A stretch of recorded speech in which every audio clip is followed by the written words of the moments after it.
The following production is brought to you by the Talkin' Buds Leaf Show.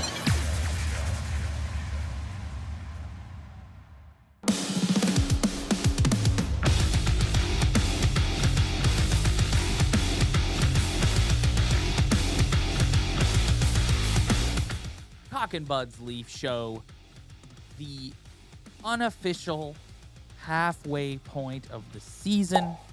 And I say unofficial because they've played more than half their games. They've played 52 games. But I feel like everyone looks at the All-Star break as the quote-unquote halfway point. If I was going to ask you how many Fs do you give about the All-Star game, how many Fs do you give about the All-Star game? Big fat donut. Yeah, I think 0. Yeah. Do you think It's I treat it like a guy who isn't going to the All-Star game. Like I'm on vacation from watching NHL hockey when the All-Star break is going. now, are you saying that because you think there's something wrong with the NHL's All-Star format, or are you just like All-Star games in general no buen? Yeah, All-Star game. Look what the NFL's doing this year. Like flag football. Like what? Flag football? Like, that's ridiculous. It is Like, what? ridiculous. And I think I if you look at like other goodness. leagues, like you look at the MLB, like I think the home run derby in the MLB still like has a bit of luster on it because there's some guys like Ohtani and Guerrero and stuff that are like worth watching. But does anybody actually watch the MLB All-Star game? No. The only reason to watch the NHL All-Star game this year, and you only need to do so for 5 minutes, is to get a glimpse at the sweet reverse retro Miami Vice 90s All-Star unis. And once you've seen them in action for about a shift, you can go, okay, that's enough. Yeah, I mean, baseball, it's like hitting bombs is still cool. Like watching a guy drill 1,000 home runs is pretty cool to watch. But I mean, until Tage Thompson got knocked out of his position in the All-Star game for the Sabres because of injury, and they replaced Darlene, I'm pretty sure the Eastern side like didn't have one defenseman there. They're gonna play 3-on-3 with no defenseman. Like what? What is and then the whole like everybody has to have a representative, which I get, but it's just it's becoming like I feel like this conversation every year just keeps getting louder and louder about how crappy All-Star games I just don't understand why. I think the concept of an All-Star or a Pro Bowler is like, you can still have that in the sense that like, hey, Mitch Marner, you're an All-Star. That doesn't mean you have to go blow a weekend of your vacation to take part in a bunch of stuff that doesn't matter and doesn't even pop a huge rating. It'd be one thing if it was like, oh no, the All-Star game is a draw. It's not a draw. Nobody cares. It's for the sponsors. Oh my God. For the sponsors of the league. Well, I mean, if somebody's spending money to advertise in the All-Star game, it's like you're not drawing massive eyeballs. So I hope you're not paying a premium for advertising placement in a game that nobody cares about. For the kids, Rob. I guess. Yeah, For the the kids. The kids, you know, these youngsters, they'll look back on it and it'll be something they never ever forget. I feel like when I was a kid, I used to think like All-Star games were cool. I think, and like the skills competition, hardest shot was always something. But I think it is for kids. Like actually, I do believe that. But for people like me, I treat this as a vacation. I said this last week, and I'm not sitting here saying that Austin Matthews doesn't have a knee injury that he has to rehab and get better. He absolutely does. I believe that wholeheartedly. But I guarantee you, Austin Matthews is not shedding a tear over not having to go to the All-Star game this weekend and can just go enjoy his vacation in the bye week. That's the thing, too. Like, just have the bye week. Like, I don't know about you. I know we both feel this way, and I'm sure there's some idiot who's going to watch this and go, you're not a Leaf fan. But, like, we watch every single game. I'm kind of looking forward to this, like, 9 days of just everybody just sit back, have a reset, just clear your minds, and let's come back and lock in for the stretch run here. Yeah, no, and I think also, like, I think as a player, if you're a guy who's going to his first All-Star game, I think that would be, like, cool for a player, but for Austin Matthews, I've been for a couple of years, and I'm not feeling great, so let's just give him the extra time. But And I don't think they're ever gonna get rid of this thing. Like, no, I don't think so which either. I don't think they, like, have to. It's just like when the All-Star game comes, it's all that there is to talk about, and frankly, everyone's just kind of bored of it and doesn't really like to talk about it. So now all we talk about is how we don't like it. So, as I said earlier, the unofficial halfway point of the season, the Toronto Maple Leafs sit at 31, 13, and 8, 70 points, 13 points behind the division leading Boston Bruins, 5 points up on the Tampa Bay Lightning as the time of this recording. And there's a lot of positives and negatives to glean from the first half. I think overall this was a really good first part of the season for them. I thought the way they played for pretty much all of November and half of December was very good. I think this is a very good hockey team. It's a top 5 team in the league without question. If you were going to drill down what your what your top positive storylines are, I think number one has got to be William Nylander. I think he has taken a step and has gone from uh, an okay offensive player to like an elite top 6 forward in the league and a difference maker night in and night out. Well, I think he was always a top 6 forward. He was just now he's like before he'd be always pick Marner over Nylander, but now he's put himself where it's like I'm not so sure who I would pick out of that too. He's just gotten that much better. And the second positive for me, there's more, but I would say if you're going to pick the top 2, the second would be the goaltending. Specifically Ilya Samsonov as of late, but they had the run there in November, December where both of them were just lights out, and they've both been. That was the biggest question mark heading into this season, and both of them have been really, really good. A personal highlight for me has been Timothy Liljegren becoming arguably their best defenseman. Like, do you think that that's a crazy thing to say? No, I don't really think they have a best defenseman. I think it changes every single night. I don't think there's one guy who's the best game in, game out. I think they have a D core where any of those guys could be the best defenseman on their team on any given night. I'm sure he has been on certain nights. I don't want to say negatives because when your team is sitting where the Leafs are sitting, I don't think the word negative is appropriate. I would prefer to go with concerns. And without question, we talked about it last week. We're going to talk about it again today. Without question, in my opinion, the biggest concern is the depth of this hockey team. And look no further than the Wednesday night matchup against the Boston Bruins, where that was on full display. Absolutely.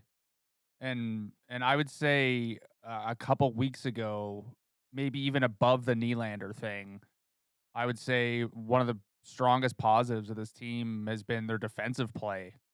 But that's kind of slipped into kind of in the middle now where it's like I was really stoked about it, but it's kind of gone downhill. So now they've shown they can do it, but over the past couple weeks, it's kind of been slipping a little bit. Sheldon Keefe needs to spend Kyle Dubas needs to spend these 9 days looking at his roster up, down, top to bottom and saying, who can I move out? Where can I go? What do we address? How do we make this team deeper?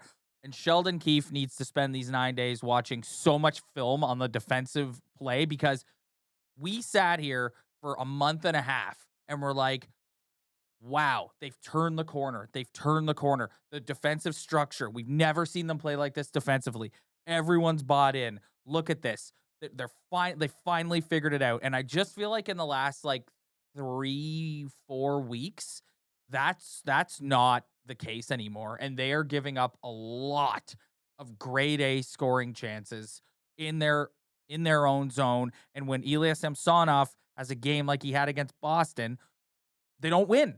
Like unless he or Matt Murray is standing on his head, they don't win. And it's a huge concern. It's the same old story. Just reckless giveaways, overthinking, out of position. It's really frustrating to watch. Well, I think a cynical Leaf fan could also make the argument that when they were going through that run, that's when they were getting their best goaltending of the season, where both guys were in the 920 to 930 range in save percentage. And that's when they were playing their best defensive hockey. But if you go look at it now, it's Samsonov's at a 913 and Murray's at a 911, which is kind of just back down to just average goaltending. Not awful, just average. Like Freddie Anderson always sat at around 915. And so to your point, when they aren't getting Samsonov playing at a 930 clip like he was at the start of the season, then maybe it was the goaltender who was just kind of masking some of those deficiencies. But I don't fully believe that, because when we did watch the games, like, you could see that they were really trying to make an effort to be better in their own zone. But now that their goaltending slipped back to being average and their defensive play slipping a little bit, they're kind of back to the old style Leaf hockey a little bit. That's concerning. Where I don't think they're like primed to go on a big 7-game win streak for the rest of the year. I think they're going to play above 500 hockey for the rest of the year. I don't know if that's going to be good enough to stay in second place or not, but I think the frustration that some people feel is you want just once, and I understand Boston is having this incredible season. Okay? Like, we all understand and acknowledge that. But just once, I want them to go into this series against Tampa and be like, the Leafs are the favorite. And again, somebody's watching this and going, they are the favorite. They're 5 points up. And it's like, no, they're not. Like, you can't watch them play and go, this team is the undisputed favorite in this matchup against the Tampa Bay Lightning. Like, if they, the way they're currently playing, are you confident they can go in to 7 games, even with home ice? home ice doesn't matter. Yeah. It doesn't. We've seen it. We've seen it twice. They've had home ice, and it didn't matter. Montreal didn't matter. Tampa Bay didn't matter. As long as they're playing the Bruins or Tampa, which they're probably going to play Tampa, even though the Sabres are kind of going on a nice little run here. You know, they might be a little too far back, but they're always going to be a underdog against either of those teams, and deservedly so, in my opinion. Because I think, in my honest opinion, through the unofficial halfway point of this season, that they're the third best team in this division again. Like, I don't think they're a better team than either of those teams. I really don't.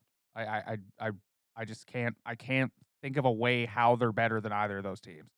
Well, again, someone is watching this and going, they have 70 points. Yeah, I understand that, but it's the Bruins and the Lightning both have elite players that cancel out the Leafs' elite players. And as we talked about last week, yeah, you look at the D-cores on both teams, and you look at the bottom six of both teams. They're better. And the goaltending. And that's what I mean when I say, like, the depth. Like, AJ Greer goes out and let me list to you the guys who scored for the Boston Bruins last night, okay? Derek Forbort. I'm going to say it how it's spelled. Forbort, okay? Brandon Carlo, AJ Greer, who was later got absolutely tagged and was out on his feet. That was wild. That was wild. Scary. Yeah, that was wild. That was scary. And clearly the officials didn't see it. Well, it was weird. It's like he was out, but it looked like he was still defending himself in a way, because he didn't go like down. He was just like, it was almost like he was like half out. And I'm happy the spotter caught that, because that was Wayne Simmons just kind of legitimized his reputation again with that punch. Poor AJ Greer. He gets a goal and he's like all excited, and then he just like. Well, that was a beef that started the game before between the two teams. So I think they went to settle it. But he took that hit right hand right on the button. Yeah. Yeah, he Ooh. was. He was out on his feet a Yeah. little bit. Whoa. Yeah. And then 2 goals from Pavel Zacha. How do you say his name? Pavel Zacha. Pavel Zacha. Yeah. He actually was really good. Yeah, He was Yes. incredible. But and the Leaf goals, Mitch Marner, their second or third best player, or first best player. You can put him in any one of those 3 slots. And Kalle Yarncroc, Who's their 4th best goal scorer right now. like where I've been Or wondering 5th. this. Is it like why is it why are we so cursed with these depth guys? We've been picking on them a lot in the last couple weeks. I'm going to pick on them again. If you took Pierre Engvall and put him in a Boston Bruins jersey, would I be reading his name out as scoring a goal?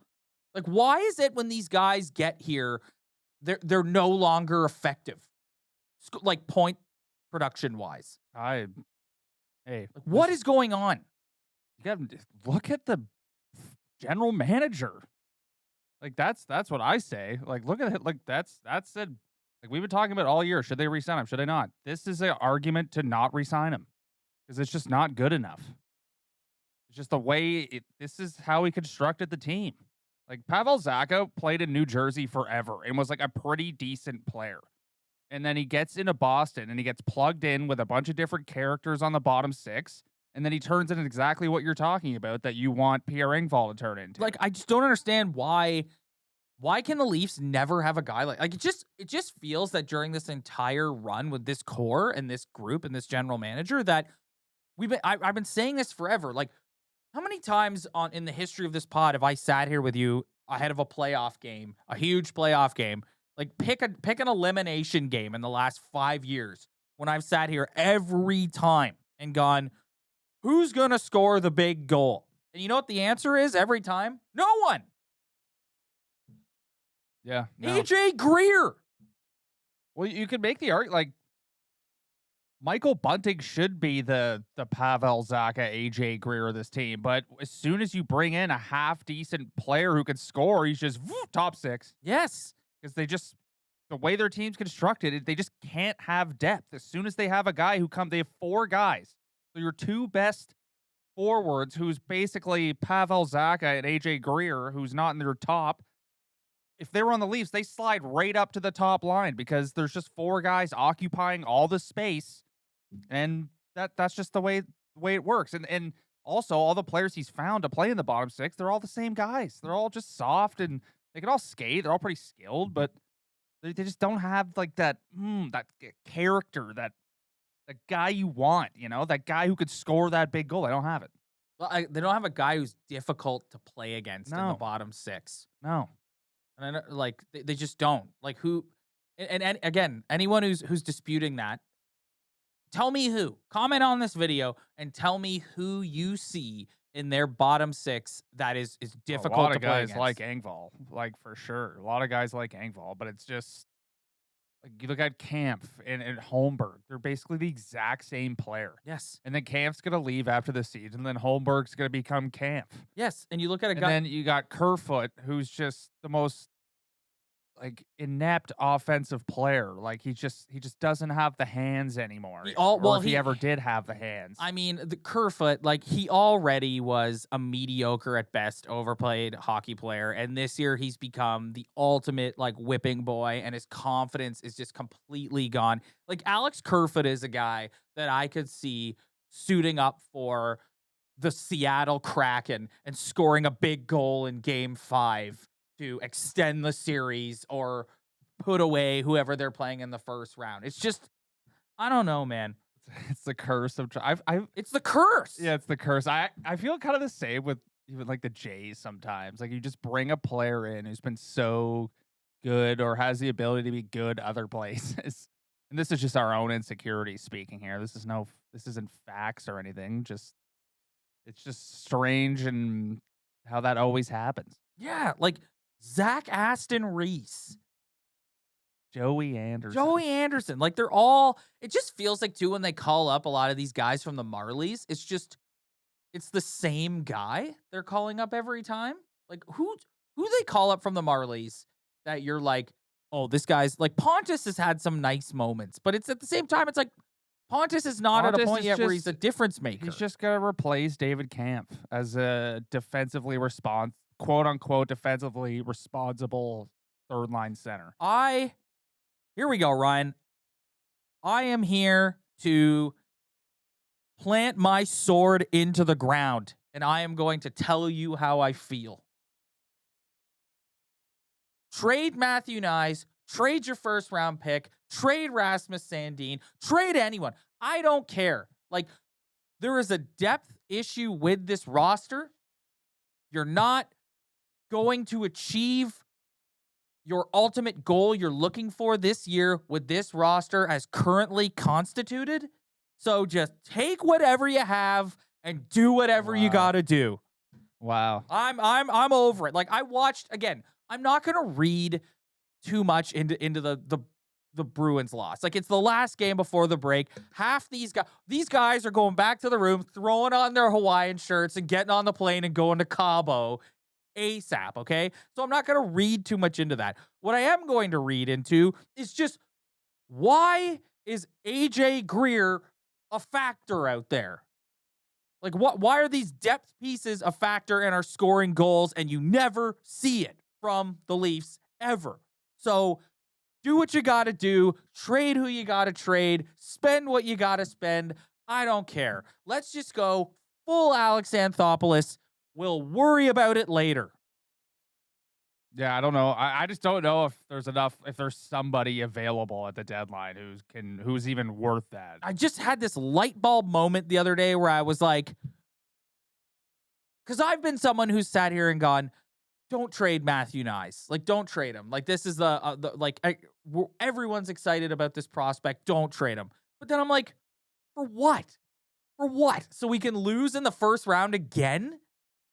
And We don't even know if he's going to be good. Like, we were just excited that he's a big guy. And someone is like, well, what if you trade Matthew Nyes and you get to the second round and lose then? Yeah. At least we got to the second round. Yeah, I actually think it's that desperate. Yes. It is that desperate. Yes. It's you have to win a round. Yes. Like, you have to. Yes. Have So to. do what you got to do. Trade who you got to trade. I don't care. Do it. I'm in. Do you trust? I just don't trust Dubas to make that trade. I don't know. Why? He's got He it. did trade Nazem Kadri for Alex Kerfoot. Oh, I don't know. yeah. That's not happening at this deadline. Even though it would be awesome. It would be very exciting. Do you think that But you know what? If you look at the Jays, like, forget that everyone the Jays traded turned into absolutely nothing, but say that they traded all those guys and they all turned into good players. To me, as a fan, just going to that ALCS was worth it. Was worth that trade. So I get what you're saying in that respect, because it was very exciting and it was awesome. And they're for as long as, like, that team still talked about to this day, even though they didn't win a thing. But one of my favorite sports documentaries of all time is called The Passion Returns, and it's about the 1993 Toronto Maple Leafs who went to the Western Conference Final. And it's like Joe Bowen being like, welcome to a celebration of excellence. yeah, And it's like they didn't even win a championship. No. But it's like, that's where I'm at. Like, let's whatever. And do you think, here's a question for you. Do you think that there's conversations going on right now with Shanny and Kyle where it's like, you and I lamented last week about the state of the league and how much the playoff format sucks, the hard cap sucks, you can't really make a deal, it's really, really hard. You just said right now, like, I was ranting about do whatever you need to, and you said, I don't even know if there's a guy out there that's worth trading all that for. Do you think that, like, they're sitting down right now and going, here's the list of guys that we could potentially go get. Do we think these guys are worth giving up our the things that we feel our assets for? So Nyes, a first round pick, another prospect in the system. And if they sit there and say, no, they're not, then at a certain point, you just got to kind of sit back and go, all right, then, like, we're going into the first round with the same core group of guys, and they're hopefully, like, in fairness to them, they were this close to getting it done against Tampa last year. So we're just going to have to sit back, close our eyes, and just hope for the best. Roll the dice and see if they can do it. I think Dubas just 100% believes in this group. I don't think they're. I honestly believe that he's gonna ride or die with the group he has right now. Well, and they might go out and add another depth guy or whatever. but like, to a certain extent, Ryan, he doesn't really have a choice. I know he doesn't have a choice, but it's just like he has to ride or die with this group. If you look at the trades he's made over the past couple seasons, it's been to acquire, like they had Foligno, they had Giordano, they had whoever that else they had, but it's just they might do something like that. But like at the end of the day, this group, he everything he did to build this hockey team is based on believing in this group. So like he's gonna go down with the ship. Like he has to believe. He has to. I don't care how close they were either. Too. I'm kind of sick of hearing that too. I don't care how close they were. They still didn't do it. I'm kind of sick of that excuse. They've been close all the time. They're always close. But at some point, it's just you've been so close so many times that maybe you were never close. Yeah. You know? Yeah, I just think that it's going to be so interesting to see what happens as we get closer and closer to the deadline, because what Dubas and Shanny do is going to tell you where they're at with this team. And I don't care what anybody says. Like you can't watch this team night in and night out and go, this roster is deep enough to get us to where we want to go. You can't do it. Just compare them to the Lightning. They just like I think if they played each other, if they played 107 game series, like obviously they're gonna win some, but that's not how it works. But like if you just compare them, it's just like the Lightning, the forwards cancel each other out, and the Lightning have a better depth. Their bottom six is more effective. They have the best defenseman in the series. And they have the best goalie in the world. Well, and like, how are you supposed to beat that? And I want to be like super clear here. What you just said is exactly what I'm talking about. When like the best players cancel each other out to a degree, and I don't have faith in Zach Aston Reese or David Camp or Callie Yarncroc or Joey Anderson or Pontus Holmberg or Pierre Engvall. Like I don't have faith in these guys to score a big goal. I don't. No. So, like, to me, that's the biggest concern. It's not about, I'm not looking at this and going, geez, William Nylander, like, I'm really worried. No, I fully believe going into this first round series against the Lightning, William Nylander is going to play the best he's ever played in his life, and he's going to leave it all out there. I really do believe that. Same with Matthews, same with Marner. I don't have any faith that Pierre Engvall's going to score a goal when we need him to score a goal. No, absolutely not. Like I just pulled up the Tampa Bay's current lines, and it's just they're just, this team is flat out better on paper. Bottom six, in yes. my opinion. Bottom six, yes. You have Corey Perry on your fourth line, who's going to play the Leafs for the third playoff series in a row, and he's just a menace. You have Nick Paul, who killed them last year. You have Nemestikov on your fourth line, who's a pretty skilled player. You got Ross Colton, who scores a big goal. Anthony Cirelli's a good player. Killorn's a good player. You've got Pat Maroon, where like say what you want about Pat Maroon, he's out there wreaking havoc and causing trouble and getting in guys' heads. Point, Kucherov, Stamkos as a line is better than if you put Matthews, Marner, and Nylander. Like they cancel each other out completely. And Anthony Cirelli's just as good as John Tavares now in a playoff style system. Maybe not. Doesn't get the points he gets, but it's like you just look at this. Like even though their D-core is not as good as it used to be, I will say that, but they still have the best defenseman in the series. You're looking at that right now, and it's like if you're lining up pieces on a chessboard or whatever, it's like our big pieces go up against your big pieces, but it's like your pawns are stronger than our pawns. Yeah, even though that doesn't make any sense because in a game of chess, there's no stronger pawns, but whatever. No, it's just no. It's like your bottom six is better than ours. Yeah. Yes. Your bottom six is better than ours. Period. End of discussion. Full stop. And to me, that has to be two things have to happen. Sheldon Keefe has got to figure out what the hell is going on in the defensive zone and get everyone back to playing how they were playing in November, December. Would I like them to go and get another defenseman? Sure. But I think they should prioritize a depth forward because, one, we've seen them play a defensive structure thus far this year and look pretty good doing it when everyone's bought in. And two, like I just said, the bottom six is terrible. It's a higher priority. Sorry. Here's Queso. Here's what we know about the Leafs. They're going to 7 games. Yes. Okay? Like, no matter, we're talking about all this is great. They're a good enough team to go to 7 games. They've proven that year over year over year over year. It's just what's going to happen in that 7th game to finally get them over the hump. And the only thing I can think of is one of these two goalies plays out of their mind, which they've also never had. That's also never happened for them before as well. Yes. Freddie Anderson and Jack Campbell Couldn't have do it. both played average playoff series, but when it came to the big game, they just couldn't. It's not always up to the goalie to steal a game, but think about all the years that they had Cujo playing Ottawa in the early 2000s. He stole those first rounds every year. Ryan, what happened in Game 7 last year, okay? Vasilevsky played out of his mind. But Vasilevsky playing out of his mind was complemented by Nick Paul getting 2 big goals. And Tampa Bay. I remember vividly. I actually watched. I think I watched that game here.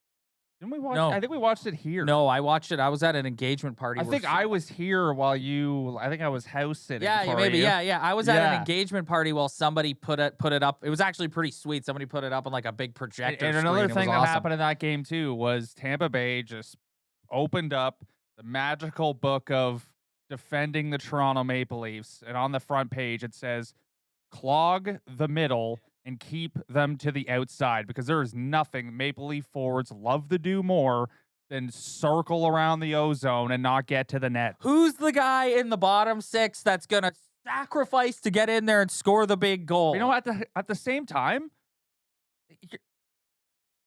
where's the big guys? Like, I know they cancel each other out, but at the same time, at some point, if you're making double digits a year, like, it's up to you to. That's 100%. It's just the way it's always worked out.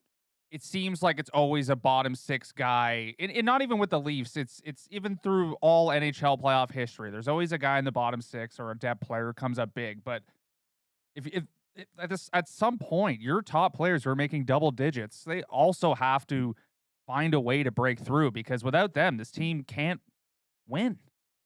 So, in closing, unofficial halfway point of the season. This is a good hockey team. This is a top 5 hockey team in the league. A lot of things to be happy about. But if you're looking into the future, in the playoffs, you're looking at these 12 guys they have playing forward, starting from second line LW on down. I don't think it's good enough to achieve what this organization wants to achieve this spring. No. And we've got a few weeks left, about a month left. And Kyle's got to do something. And if he doesn't, I think that tells us what they think. They think there's no one out there that's worth. And listen, I don't necessarily disagree with that. There's no one out there that's worth paying a huge premium price for. So we're just going to have to roll the dice and hope that our big boys can carry us to the promised land. And to what you just said earlier, that we can get the lights out goaltending that we've never got. This team has never gotten in any of their playoff series in the last 5-6 years. Matt Murray has never, ever, ever been good in the regular season. He's never been a regular season goalie, ever. Not once. But there's one thing he's done twice, and that's take the net in April and May and play lights out, which I don't know if he's capable of doing anymore, but I don't really need. I don't want to take away from Matt Murray's accomplishments, and that is not at all what I'm attempting to do here. Okay, Matt Murray was in the net for a hockey team that was led by arguably the most driven superstar this league has ever seen. And will he go down as being as skilled as Gretzky or McDavid? No. But will he go down as like one of the best, like elite superstar winners this league has ever seen? Yes, I believe he will. Yeah, but I also believe that you can't win 4 rounds. Oh, no, four grueling rounds without your 100% agree. goaltender. 100% agree. That's what I mean when I say you can't. I'm not taking it away. Matt Murray is a huge part of that too. But I just like I think about Crosby too. It's like it's not even the 3. Like having 3 cups to your name is pretty goat. Almost 4, but it's also the 2 gold medals that are just the 2 best. The 2 gold medals and 2 greatest hockey teams ever assembled. The 2 gold medals. The first one where he's got the A and scores the greatest goal in the history of Canadian hockey, and then the second one where he's the captain of what many people consider the greatest hockey team ever assembled. The one that won gold in Sochi. Yeah, the one that allowed like 1 goal throughout the entire tournament. Yes. All right, buddy. We're going to get out of here. We're going to enjoy a little bit of an All-Star break ourselves. We will be back at some point next week. Still lining up a guest for that show, but at some point we will be back. And I want to talk a little bit of Leafs. You know, I went off right now about like, who do we trade? Who's in the cupboard? Who can they give up? Whatever. So that's something that I want to discuss. We'll get somebody on to talk that with us next week. Excuse me. Thanks, everybody, for checking us out. If you like what you see, hit that like and subscribe button below. Spread the word. Tell your friends. We really appreciate it. We'll see you guys next week.